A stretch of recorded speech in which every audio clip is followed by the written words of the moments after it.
Bueno, pues vamos a comenzar el webinar de esta tarde. Y bueno, desde el Centro de Formación e Innovación en Economía Social les damos a todas y a todos la bienvenida. Hoy, como anunciamos a través de nuestras redes y los distintos medios de difusión, tenemos un tema muy importante que es sobre primeros auxilios psicológicos. Y para ello tenemos a una invitada muy especial. Ella es la maestra Mariana Aguilar Docel. Ella estudió la licenciatura de Ciencias Políticas y Administración Pública en la Universidad Autónoma de Querétaro. Tiene estudios de posgrado en Psicología Social por la misma universidad y es maestra en Educación por la Universidad Mondragón, México. También ha formado parte de organizaciones de la sociedad civil enfocadas al trabajo comunitario, la perspectiva de género y la inclusión, además de crear procesos de formación e intervención comunitaria. Está diplomada en formación de formadores para el desarrollo humano, impartido por el Colegio de la Frontera Sur en San Cristóbal de las Casas. Tiene experiencia en la gestión de proyectos de intervención y en la creación de procesos formativos y de capacitación. De 2013 a 2024 se desempeñó en el Instituto Municipal para Prevenir y Eliminar la Discriminación como coordinadora técnica y desde 2018 es docente de la Universidad Mondragón, México, y forma parte de la Academia de Modelos Económicos Alternativos. Es conferencista en temas de inclusión y no discriminación, y sus áreas de interés son los derechos humanos y la no discriminación, la educación inclusiva, la economía social, el género y las narrativas hispanoamericanas. Entonces, le damos la bienvenida a la maestra Mariana Aguilar y la recibimos. Adelante, Mariana. Muchas gracias, Elvia. Muchas gracias a todas y todos por acompañarnos esta tarde. Veo que somos un montón, somos cerca de 250, casi 300 personas, cada vez somos más. Me da mucho gusto que puedan estar con nosotros por acá en esta hora en donde vamos a platicar de un tema que resulta muy importante, no solamente para los espacios cooperativos y organizacionales, sino también para nuestro actuar día a día en el entorno social. En ese sentido, voy a permitirme empezar a compartir. Ya muy amablemente me presentaron, mi nombre es Mariana Aguilar y vamos a charlar justamente estos 45 minutos sobre un tema que de pronto solemos escuchar por ahí. Podemos encontrar mucha literatura en el Internet y en las redes sociales a propósito de guías, manuales, videos incluso, y que a lo mejor nos queda un poco en el aire de qué trata o de qué va estos primeros auxilios psicológicos. Seguramente podemos escuchar o incluso estar formados y capacitados en primeros auxilios, es decir, qué pasa si alguna persona tiene una emergencia que afecta su salud física, cómo reaccionamos, cómo somos los primeros que reaccionamos ante esto. Hay una preparación muy específica que se tiene que tener para atender a alguien que está en una situación de riesgo. Un poco funciona así, pero con la salud mental, ¿no? Entonces, hoy vamos a profundizar un poco sobre ello, cómo funciona, qué son, qué es una crisis, qué podemos hacer y sobre todo cuál es el impacto que deberían tener en las empresas desde una perspectiva social, ¿vale? Les voy a pedir, como somos un montón, sin abrir los micrófonos, que me puedan anotar aquí en el chat alguna palabra, una palabra que asocien con salud mental. Si yo les digo salud mental, así les digo, ¿qué piensan cuando yo les digo salud mental? ¿Qué palabra asocian con salud mental? Por aquí ya empezaron a poner tranquilidad, paz, bienestar, desequilibrio, relaciones sanas, bienestar, paz, bienestar, optimista, felicidad, ansiedad, depresión, alegría, paz, terapia, paz, cerebro, tranquilidad, tranquilidad, inteligencia emocional, salud, estar bien consigo mismo, bienestar, ansiedad, felicidad, salud, etcétera, ¿no? Muchas de las palabras que mencionaron ustedes ahorita en el chat son emociones o en su forma más natural son sentimientos y cómo es que estas palabras las asociamos con lo que implica la salud mental, ¿no? Hay una serie por ahí de estigmas y prejuicios que existen de pronto todavía al tema de la salud mental Es decir, a asumir que las personas que nos dedicamos o las personas que nos atendemos en procesos terapéuticos, psicológicos, etcétera, parecería que hay un pequeño problema con nosotros, ¿no? Y la salud mental justamente engloba todo aquello que tiene que ver con el bienestar de nosotros, de nuestro ser y cómo manejamos nuestras emociones con el entorno, ¿no? Los primeros auxilios psicológicos son justamente una alternativa para ayudarnos a la salud mental, que vamos a ir hacia allá. Entonces, quisiera contarles rápidamente un poquito cuándo surgen los primeros auxilios psicológicos. Tienen sus raíces en espacios de guerra o de conflicto, ¿no? No es que antes de la Primera y Segunda Guerra Mundial no hayan existido atenciones psicológicas a personas que estaban en situaciones de crisis, pero es justamente a partir de la Primera y Segunda Guerra Mundial que una serie de psicólogos, de psiquiatras, empezaron a dar cuenta que había una particularidad con las personas que estaban o que habían pasado por una situación de crisis que tenía que ver en este caso con una guerra, ¿no? Ahorita vamos a definir crisis, pero la podemos entender como un conflicto bélico en el momento en el que cae una bomba y se quema tu casa, un terremoto, una situación de pérdida, es decir, hay una serie de elementos que configuran una crisis y particularmente en los 40, en los años de las guerras, la psicología empezó a decir, a ver, ¿qué pasa con el estrés, con el trauma que sucede particularmente cuando una persona está viviendo una situación de guerra, ¿no? Es decir, hay personas que han estado expuestas a eventos traumáticos y que presentaban una particularidad de angustia intensa, ¿no? Esta angustia intensa se dieron cuenta los psicólogos que podía ser que no necesariamente requiriera un tratamiento prolongado si se contenía en el momento, ¿no? Entonces, los primeros auxilios psicológicos surgen cuando los psicólogos se dan cuenta que si uno atiende de primera mano esa primera crisis inicial, puede detener quizás consecuencias en la salud mental más prolongadas o con mayores dificultad de atenderse, ¿no? Eso es importante. Por ahí, en 1944, también en los 40, en el contexto ahí de entreguerras más o menos, en Boston había una discoteca, el Coconut Grove, que se incendió. Y se incendió y tuvo una cantidad de personas heridas y fallecidas impresionante, ¿no? O sea, la cantidad de personas ascendía a 480 y tantas personas en ese momento. Y cuando llegan los policías, los bomberos a la situación, pues evidentemente empiezan a notar que las personas que habían, los sobrevivientes, las personas que estaban viendo a sus amigos, las personas que estaban tratando de salir del lugar, tenían unas condiciones muy particulares. Y entonces Lindemann, que fue un psicólogo, dijo, a ver, esto que se requiere hacer aquí en lo particular, le tenemos que llamar intervención en crisis. ¿Qué significa esto? Que sí, que los primeros auxilios psicológicos funcionan y tienen un objetivo particular cuando hay un entorno de crisis en el que el psicólogo, o en este caso el acompañante, la persona que está formada, puede llegar y atender esa crisis a través de una metodología.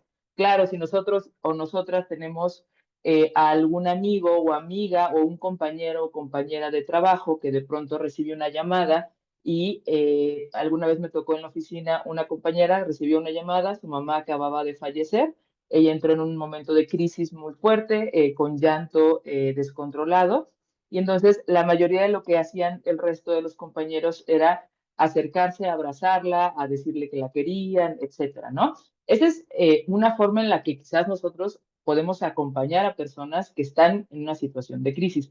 Pero esos no son primeros auxilios psicológicos y eso hay que diferenciarlo, porque los primeros auxilios psicológicos están diseñados para la intervención en crisis, pero tienen una metodología. Ojo, no significa que no podamos acompañar a una persona cuando está en crisis, ¿no? Que no podamos estar ahí o preguntarle qué necesita.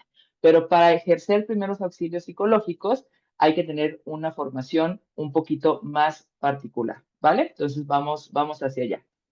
Después de que ocurrió esto, de que se empezó a estudiar cómo estaban las personas después de un trauma como la guerra, de que el 44 ocurriera esta discoteca en Boston, en los años 50 y 60, un par de psiquiatras y psicólogos empezaron a profundizar más con este asunto de la intervención en crisis, ¿no?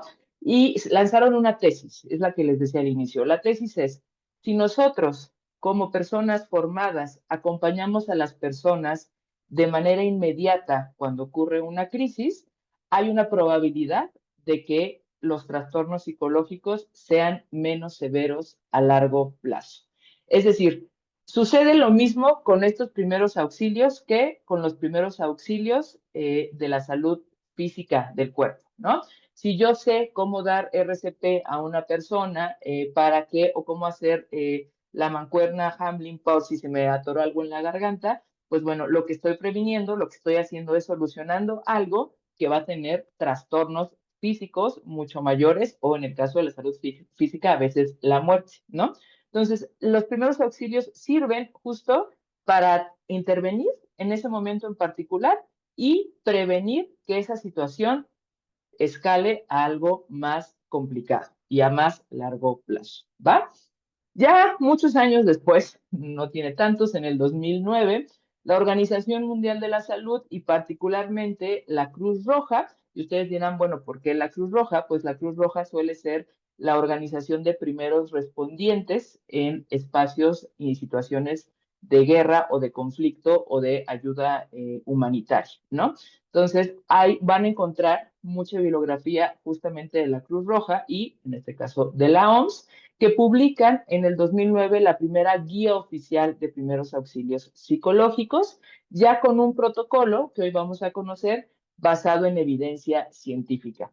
¿Por qué es importante esto? Porque la evidencia científica ha demostrado que seguir estos pasos, que formarnos en estos temas y seguir cada uno de los pasos que te propone el protocolo de primeros auxilios psicológicos, tiene efectos benéficos para la persona que está recibiendo la atención por parte de una persona especialista o conocedora del tema, ¿va? Eso es importante. Y entonces, ¿qué son? O sea, ¿qué son los primeros auxilios psicológicos? ¿Cómo funcionan? ¿Para qué? ¿Cómo podemos aprenderlos?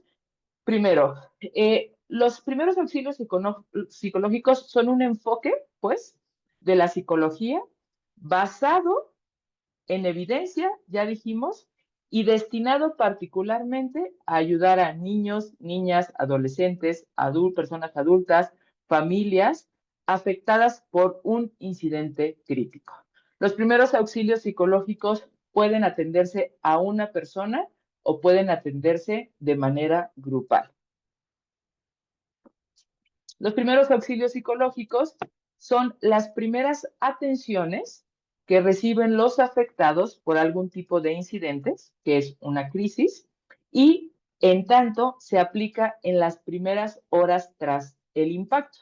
Y ahorita lo vamos a ver porque una atención desde los primeros auxilios psicológicos puede durar minutos o puede durar horas, pero se busca que sea la primera atención que reciben los afectados en este tipo de incidentes.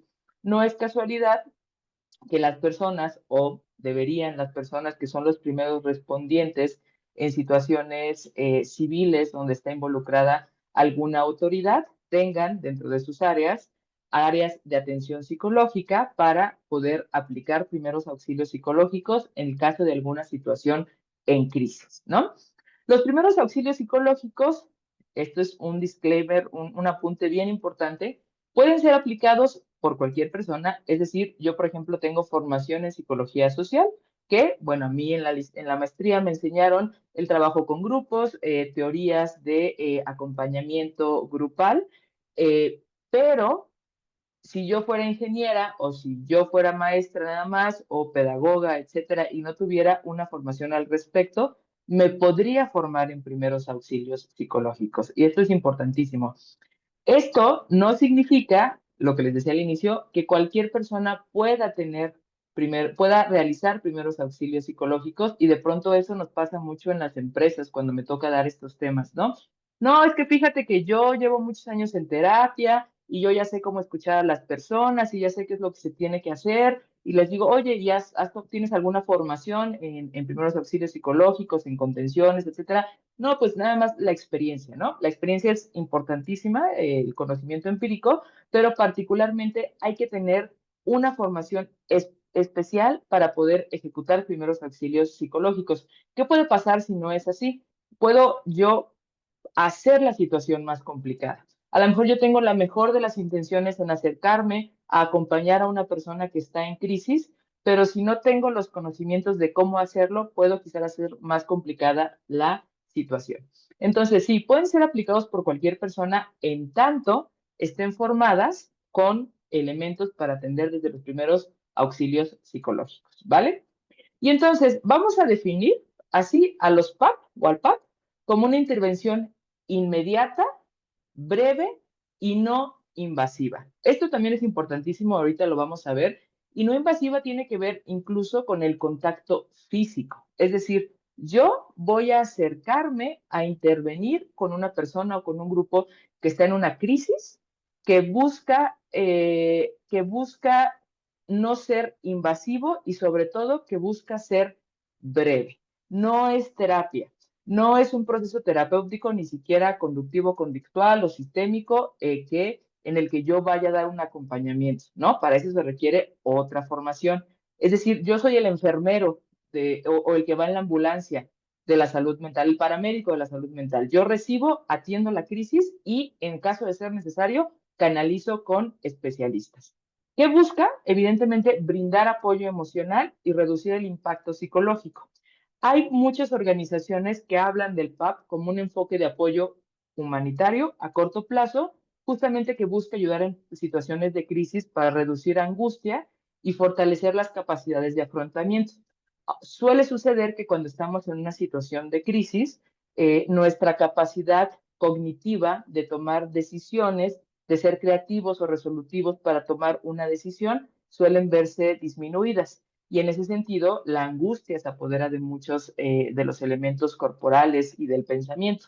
Entonces, lo que se trata de hacer desde el PAP es, a ver, ¿cómo ayudo a estas personas a que sostengan la crisis y puedan avanzar en lo que tiene que suceder para afrontar la pérdida, el alejamiento, el duelo, etcétera, o la crisis que estén enfrentando, ¿vale? Entonces, las tres características o los tres objetivos del PAP previenen efectos negativos a largo plazo, como ansiedad prolongada, depresión o distimia, o estrés postraumático. Brindan apoyos en momentos de crisis y son aplicables en cualquier entorno, desde un terremoto hasta una crisis individual por alguna situación particular de alguien en mi entorno, en mi familia o con mis amigas o amigos, ¿vale?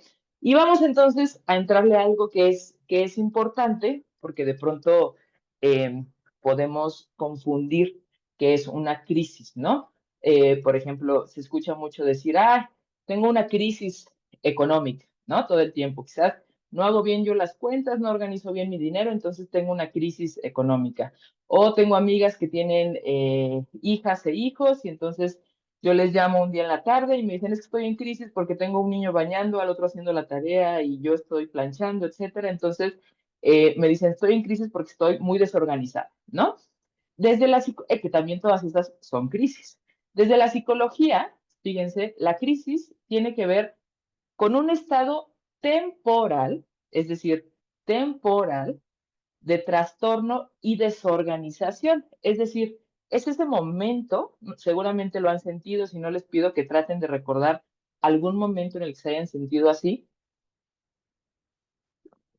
Es ese momento en el que recibes o estás en una situación o recibes una noticia y tu mente, tu cabeza, tu cuerpo empieza a sentir, de pronto podemos sentir que respiramos muy rápido, podemos sentir que nos tiemblan las manos, podemos llorar de manera incontrolable. Hay una incapacidad de las personas por manejar la situación. Usualmente los seres humanos saludables, digamos, en el ámbito, desde una manera holística, cuando tenemos una situación de estrés, pues bueno, ¿no? Hay quien puede decir, me voy a caminar 2 cuadras, voy a fumarme un cigarro, dame un espacio, o ahorita lo platicamos, si te estás peleando con alguien o con tu pareja, si recibes una mala noticia, sientes que te enojaste y entonces aprietas mucho las manos, pero usualmente ese tipo de situaciones parecería que las podemos controlar. Es decir, yo puedo manejar, me siento muy triste, siento que me rompió en el corazón, me siento muy preocupado, me siento con mucho dolor, pero si yo soy capaz de manejarlo, entonces no necesariamente es una crisis. Si de pronto este trastorno y desorganización me impide, me nubla, no sé qué estoy haciendo, no sé a dónde voy, tengo una conocida, mi cuñada, que se separa de su pareja y un día iba manejando y de pronto cuenta que se le olvidó cómo manejar, ¿no? O sea, la separación había sido tan fuerte que iba manejando y se dejó el coche detenido, le tuvo que hablar a una amiga y le dijo, es que no recuerdo cómo manejar, ¿no? Estaba teniendo una crisis y era incapaz en ese sentido de mover su carro, ¿no? Esas son las crisis, esos estados temporales de trastorno y de desorganización. Job dice, las crisis son un periodo de malestar que suelen resultar de eventos estresantes o que desafía los mecanismos habituales de afrontamiento. Todas las personas solemos tener mecanismos de cómo afrontamos la vida, ¿no?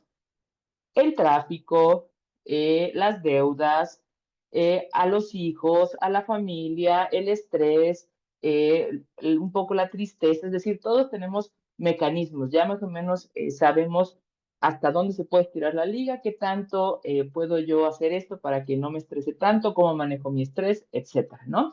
Ya vamos aprendiéndolo. Cuando hay algo, una situación estresante que rompe con eso que yo sé cómo afrontar, esa es una crisis. Y esa crisis justamente nos lleva a un estado de vulnerabilidad muy, muy particular, ¿no? Porque esa vulnerabilidad puede ponerme en situaciones de riesgo para mí o para otras personas. Y entonces por eso hay que aprenderlo. Por cierto, si tienen preguntas, las pueden ir colocando en el chat y al final las respondemos, ¿vale? Entonces, cuando no sabemos cómo afrontar estas situaciones, entramos en momento de crisis y nos ponemos en una posición de vulnerabilidad. La crisis, ¿cómo la identificamos? Es inesperada. No es como que yo esté así sentada ahorita dando una conferencia y de pronto diga, híjole, como que ya sé que me va a llegar la crisis de la edad porque ya va a ser mi cumpleaños, ¿no? Entonces, a lo mejor sí, yo digo, ay, ya tengo tantos años o lo que sea que piense, pero eso no es una crisis, ¿no? Las crisis son inesperadas. Las crisis generan desestabilidad emocional, es decir, yo no controlo lo que estoy sintiendo. Y ojo, aquí es como una cosa clara de las emociones. Las emociones, las emociones están, o sea, nosotros podemos gestionar cómo manejamos las emociones, ¿no? Que si yo siento mucho enojo, no necesariamente tengo que ir a pegarle a la pared para sacar el enojo, ¿no? Es decir, yo puedo gestionar cómo manejo mi enojo o manejo mi tristeza o manejo mi alegría, ¿no? Usualmente estamos nuevamente capacitados para hacerlo. Si llega una sensación inesperada por un evento que yo no puedo controlar, es muy probable que esté sufriendo una crisis. A veces ni siquiera sabemos qué estamos sintiendo o ni siquiera podemos identificar la cantidad de emociones que estamos sintiendo.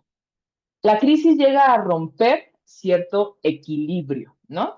Podemos estar tranquilos trabajando, recibir una noticia, se incendia el edificio de al lado, leo algo me dan una mala noticia en el trabajo, me despiden, etcétera, ¿no? Rompe con algo que llevaba un cierto equilibrio.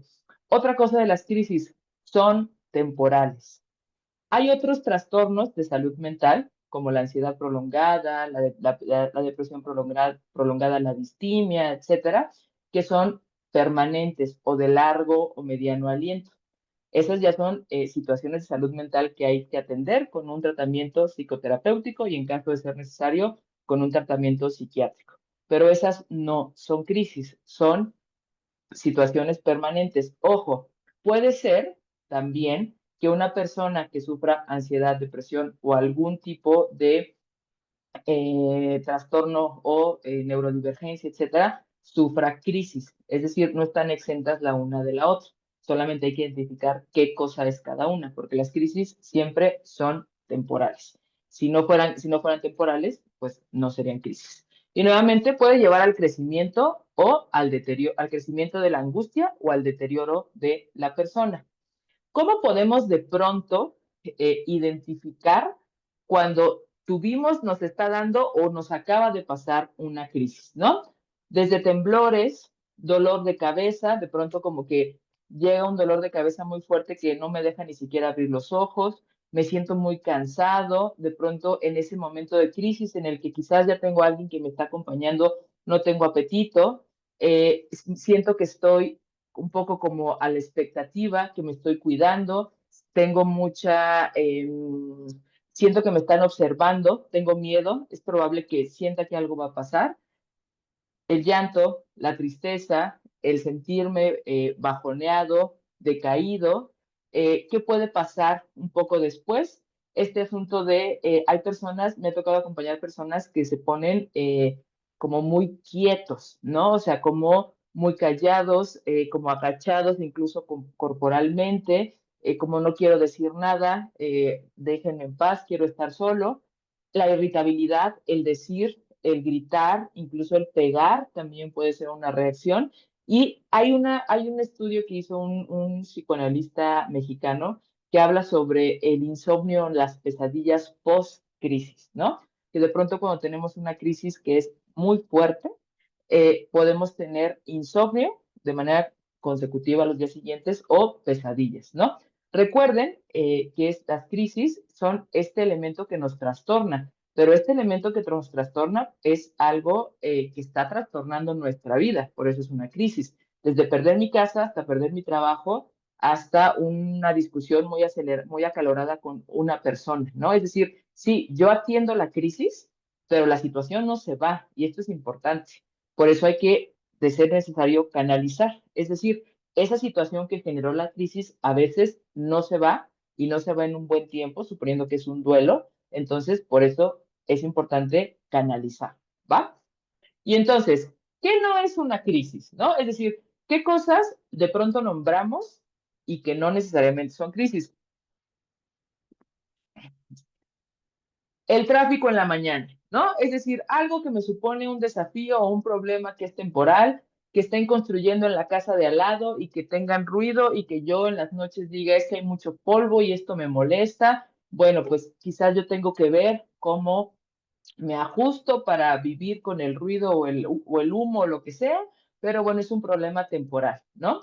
El estrés, que es cotidiano manejable. No debería ser así, pero los niveles de estrés en las personas suelen ser altos, ¿no? Entonces, el estrés, una reacción exagerada, sentir mucha alegría o de pronto incluso mucha tristeza, no necesariamente es una crisis, sobre todo la tristeza, ¿no? Un cambio importante, a lo mejor me estoy mudando, siento tristeza por irme de la casa en donde me estoy yendo, pero eso no necesariamente me va a generar una crisis. Y existe la crisis crónica o la crisis patológica, ¿no? Que ya es un estado de alteración de la cognición, de la psique, que es permanente, ¿no? Eso no entra en la categoría de crisis para el PAC. Y entonces, ¿cuáles son las fases de la crisis? Usualmente hay un evento, hay una respuesta del cuerpo desorganizada, hay una explosión, hay una estabilización, hay una adaptación, ¿vale? Y así puede suceder una tras otra. Pero, ya dijimos, entre las afectaciones, fatiga, ritmo cardíaco, cambio de apetito. Si sufrimos, por ejemplo, de cuestiones de la presión alta o presión baja, incluso las personas con diabetes puede afectar la glucosa, puede hacerse violencia hacia uno mismo o hacia los otros. Evidentemente se nos complica la concentración y la toma de decisiones. Y entonces, ¿qué vamos a hacer? Ya les puse el contexto de qué es la crisis, qué no es una crisis y qué vamos a hacer. Dijimos, el PAP tiene 4 objetivos. Lo que yo voy a buscar acercándome a darle acompañamiento de primeros auxilios a una persona es brindarle seguridad y calma, escuchar a la persona, tratar de reducir la angustia y facilitar redes de apoyo en caso de que sea necesario. Piensen que es una persona que está teniendo incapacidad de tomar decisiones, que se siente insegura, que se siente con miedo. Yo lo que le voy a brindar es calma, seguridad, escucha. Voy a tratar de reducir su angustia y de canalizarla para su recuperación. ¿Y cómo lo voy a hacer? O sea, ¿cómo lo voy a hacer? Me voy a saltar un poco, ahorita me regreso a esta. Hay dos modelos por el tiempo de atención del PAP. El modelo acerca y el modelo láser, ¿no? Es decir, estos son los modelos en los que las personas podemos formarnos para poder brindar primeros auxilios psicológicos. El modelo acercar es así por sus siglas, ¿no? Y el modelo acercar se aplica usualmente a crisis individuales y personales. Y los pasos que tiene el modelo acercar es, primero, vamos a asegurarnos del bienestar físico y emocional de la persona. Es decir, la persona está teniendo una crisis. ¿Por qué está teniendo la crisis? Está en un espacio seguro, no tiene a la mano cosas con las que se pueda lastimar o él pueda lastimar a otras personas. La tranquilidad. De pronto, las personas que quieren tratar de contener a una persona en situación de crisis llegan y la sostienen, ¿no? O sea, cuando las personas, su cuerpo está muy alterado, ¿no? Hay que acercarnos de manera tranquila, ¿no? Siempre sin no ponernos en riesgo. Es decir, acercarnos de manera tranquila, incluso preguntar si nos podemos acercar y si podemos tener algún contacto físico. No tener contacto físico simplemente porque yo considero que esa es la mejor forma, ¿no? A menos que la crisis esté deviniendo en una situación de poner en riesgo la vida. Escuchar con empatía y sin prejuicios. Ahorita les voy a decir las cosas que se suelen recomendar no hacer, pero de pronto a veces estamos escuchando la crisis de otra persona y hay personas que dicen, una crisis por eso, pues si no era nada, ¿no? Solamente su novio le mandó un mensaje diciéndole que no se vieran hoy o alguna cosa que quizás nosotros o el resto de las personas considera que no es tan importante. Hay que darle lugar a lo que está sintiendo la persona, porque para la persona es importante y por eso está teniendo una crisis, ¿no? Reforzar el apoyo emocional, preguntar si quieren hablar con otra persona, si quieren que se les acompañe a un proceso de atención psicológica. Recuerden que no necesariamente somos psicólogos. Contactar a las redes de ayuda, contactar a un familiar, contactar a un amigo, contratar a alguien con quien la persona se sienta cómodo, darle opciones sobre cómo afrontar esa situación, ¿no? Nunca decir cosas como, no te preocupes, esto va a pasar, o no te preocupes, las cosas van a ir mejor. De realidad es que nosotros no sabemos si eso va a ir mejor o si eso va a pasar o si la persona no debería preocuparse. No se trata de tratar de decirle a la persona que las cosas que está viviendo no son tan graves o que van a pasar. Simplemente se trata de tranquilizar y de tratar de quitarle la angustia a la persona con los hechos reales, ¿va? O mucho menos decir cosas como yo ya pasé por eso, no es para tanto. Eso jamás, jamás tiene que hacerse, por eso tiene que haber una formación muy particular, ¿no? Y en caso de ser necesario, remitir a una persona profesional. Este es el método para el que ustedes se pueden formar y que usualmente es el más común y nos dice qué hacer en el paso A, qué hacer en el paso C, en el E y así sucesivamente, ¿no? Tenemos el modelo láser que suele ser usual para emergencias masivas, es decir, situaciones como terremotos, guerras, incendios, etcétera, que lo primero que hay que atender en esos casos es la seguridad de la persona, ¿no? Sobre todo si es una situación donde su salud física se esté poniendo en riesgo. Localizar a las personas, garantizar seguridad, acercarnos con respeto y empatía, sintonizar, empatizar con las emociones de la persona, no interrumpir. De pronto las personas en crisis tienen discursos muy largos y muy repetitivos, no hay que interrumpir a la persona, dejar que la persona hable y nuevamente reconectar con redes de apoyo, ¿va? Entonces, las estrategias claves para cualquier modelo de PAP, existen estos dos, pero hay otros mucho más, son estas 6 mínimamente, ¿no? Establecer un ambiente seguro, sobre todo si la persona se encuentra en peligro o si es necesario. Y por ambiente seguro es desde estar en un lugar donde no hay situaciones de riesgo hasta estar en un lugar donde nadie le esté escuchando y donde la persona pueda hablar libremente, ¿no? Piensen en espacios laborales de pronto, si hay un espacio o un lugar donde la persona pueda expresar cómo se siente libremente sin que necesariamente el resto de personas la estén observando.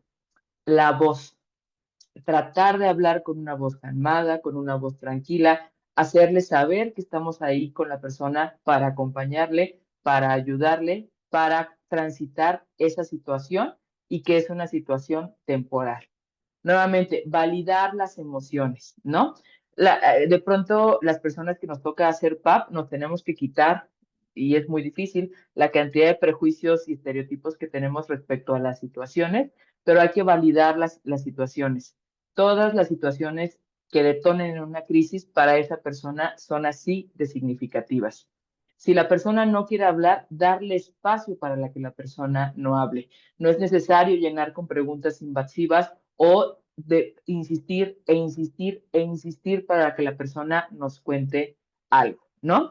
Hay una línea muy delgada entre hacerle creer, digamos, a las personas que todo va a estar bien en la situación que no sabemos que no es así, por ejemplo, la pérdida de alguien o la pérdida de tu casa, y otra en hacer falsas promesas y hay que mantenernos ahí, ¿no? Es decir, sí, por eso es importante que las personas sepan que eso que están sintiendo es temporal, ¿no? Va a pasar, esa sensación va a pasar y vamos a poder tomar otras decisiones, pero eso no significa necesariamente que su casa o su trabajo o la persona que falleció vaya nuevamente a reaparecer, ¿no? Nunca demos promesas falsas. Es bien importante esto del todo va a estar bien porque la realidad es que no lo sabemos, ¿va? Eso es importante. ¿Quiénes pueden aplicar los PAPs? Personal de salud, psicólogos, docentes, personas rescatistas, personas que tienen una capacitación básica en primeros auxilios, compañeros de trabajo, amigos, en familiares, en ciertas circunstancias, el asunto de los familiares, sí, solo sí hay una formación básica de intervención en crisis, ¿va? Esto es importante. Ya un poco para ir cerrando, frases útiles que podemos utilizar en el PAP. Estoy aquí para escucharte, no estás solo, yo te voy a acompañar. ¿Qué necesitas? ¿Cómo puedo ayudarte en estos momentos? Entiendo, es normal sentirte así, entiendo que te sientas así. Aquí voy a estar el tiempo que lo necesites, es decir, frases de ese estilo. Frases de no llores, tienes que ser fuerte, puede estar peor. Tengo una amiga que dice una frase de siempre se puede estar peor, es decir, hay gente con problemas más graves, es que no es para tanto, ya hombre, lávate la cara y tranquilízate. Ninguna de esas frases ayudan a una persona en situación de crisis y sobre todo no son profesionales para las personas que tienen procesos formativos en PAP, ¿va? Algunos errores comunes que se hacen en el PAP. Trivializar el problema, ¿no? Lo que les decía, a lo mejor yo estoy viendo qué pasó y para mí yo considero que no es tan importante, pero no, es importante, ¿no? Si quizás yo no sé el contexto de la historia y voy a dar consejos, y de hecho, en el PAP no se dan consejos, los psicólogos no dan consejos, ¿no? Lo que se hace es la escucha, lo que se hace es tratar de calmar la angustia. Piensen en la oralidad, ¿no? Como hablando en terapia, eso es el proceso terapéutico, hablando puede salir la angustia, la tristeza, la alegría, pero no se dan consejos, ¿no? No tienes que decir, no, lo que tienes que hacer es echarle ganas para salir de aquí más fuerte. Lo que no te mata te hace más fuerte. Todas esas cosas nunca se dan consejos. Nunca se invade el espacio personal sin consentimiento. Yo puedo preguntarle, ¿te parece bien que me acerque? ¿Te parece bien que ponga tu mano en mi hombro? No llegas y abrazas, no llegas y le haces piojito. No, eso lo puedes hacer con tu amigo que está triste, que se siente mal, etcétera, pero en un proceso de PAP eso no puede ocurrir. Y nuevamente, no, la persona va a contar lo que la persona quiera contar y necesite contar, ¿no? No necesito más detalles. Si murió alguien, no necesito saber cómo murió, no necesito saber de qué estaba enfermo, no necesito, de eso no va el PAP, ¿no? Va de reducir la angustia. Las consideraciones éticas es confidencial, ¿no? Sobre todo ocurre en espacios, en empresas, en organizaciones, las personas a veces no hay áreas específicas de atención psicológica, pero sí hay áreas que tienen personal formado en primeros auxilios. Y bueno, una de las cosas más importantes es la confidencialidad. Nunca se divulga lo que la persona comparte. La autonomía, respetar a la persona para hablar y tomar sus decisiones, siempre y cuando no se ponga en riesgo esa persona u otras personas. Respetar la cultura y creencias de las personas. A veces pueden estar en una crisis por una situación que a nosotros nos parece completamente inadecuada, éticamente incorrecta, o la razón que sea. Hay que respetar cómo vive la persona esa situación y las creencias que tenga esa persona por la que está en crisis, ¿vale? Y ya para cerrar, me gustaría cerrar con esta frase antes de entrar los últimos minutos a preguntas y respuestas. Primero, decirles que el PAP es una herramienta muy útil para las organizaciones y sobre todo para las organizaciones que se preocupan y que ponen al centro a las personas, como las empresas de economía social. Preocuparse por la salud de las personas con las que trabajamos, con las que colaboramos, con las que crecemos y construimos, es fundamental, porque así como es fundamental estar bien saludable del estómago, no tener ninguna enfermedad crónica que sea limitativa, es igual de salud, es igual de importante para las organizaciones tener personas que en la medida de lo posible estén estables o felices, lo que sea que eso signifique. Y preocuparnos por las personas implica sí preocuparnos por su salud mental. Entonces, la invitación es generar estos espacios en las organizaciones donde a través de esta herramienta, como el PAP, podamos estar listos y alertas para situaciones que pueden ocurrir con nuestras compañeras y con nuestros compañeros. Pues muchísimas gracias. Buenas tardes a todas y todos. Nos vemos en el próximo webinar. Muchas gracias, Mariana, por todo.